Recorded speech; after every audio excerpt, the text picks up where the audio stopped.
രോഗത്തിന് ശാശ്വത പരിഹാരം. പ്രശസ്ത joint replacement and arthroscopic surgeon doctor പ്രേംകുമാറിന്റെ നേതൃത്വത്തിൽ 4 അസ്ഥിരോഗ വിദഗ്ധർ ഡോക്ടർമാരുടെ സേവനം നമ്മുടെ വടക്കാഞ്ചേരി മാക്സ് കെയർ ഹോസ്പിറ്റലിൽ. ബുക്കിംഗിനായി ബന്ധപ്പെടേണ്ട നമ്പർ 9496948422.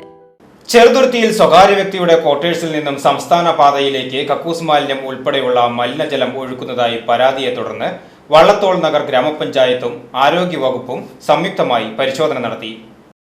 സ്വകാര്യ വ്യക്തിയുടെ ക്വാർട്ടേഴ്സിൽ നിന്നും ഷൊർണൂർ കൊടുങ്ങല്ലൂർ സംസ്ഥാന പാതയിലേക്ക് കക്കൂസ് മാലിന്യം ഉൾപ്പെടെയുള്ള മലിനജലം ഒഴുക്കുന്നതായ പരാതിയെ തുടർന്ന് വള്ളത്തോൾ നഗർ ഗ്രാമപഞ്ചായത്തും ആരോഗ്യ വിഭാഗവും സംയുക്തമായി പരിശോധന നടത്തിയത്. 11ഓളം കുടുംബങ്ങൾ താമസിക്കുന്ന ക്വാർട്ടേഴ്സിലാണ് ഈ ദുരവസ്ഥയുള്ളത്. ഉടമസ്ഥനോട് പരാതി പറഞ്ഞ വീട്ടുകാരോട് ഒഴിഞ്ഞു പോകുവാൻ പറഞ്ഞ് ഭീഷണിപ്പെടുത്തുകയാണെന്നും താമസക്കാർ പറയുന്നു. ഒരു കട ഉൾപ്പെടെ 11ഓളം കുടുംബങ്ങളാണ് ഇവിടെ താമസിക്കുന്നത്. നിലവിൽ 2 ആഴ്ചയായി സ്ലാബുകൾ എടുത്തുമാറ്റിയ സ്ഥിതിയിലാണുള്ളത്. ഇതേ തുടർന്ന് ദുർഗന്ധം വമിക്കുകയും പുഴുവരിച്ച സ്ഥിതിയിലുമാണ് ഉള്ളത്. വഴിയാത്രക്കാർക്കും വീട്ടുകാർക്കും മൂക്കുപൊത്താതെ നടക്കാൻ പറ്റാത്ത അവസ്ഥയാണ്. നിരവധി നിത്യരോഗികളാണ് ഇവിടെ താമസിക്കുന്നത്.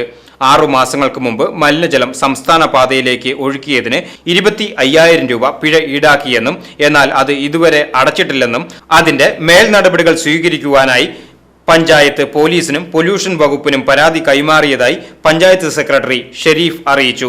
വാർഡ് അംഗവും സംഘത്തിലുണ്ടായിരുന്നു. VCV news, Cheruthuruthy.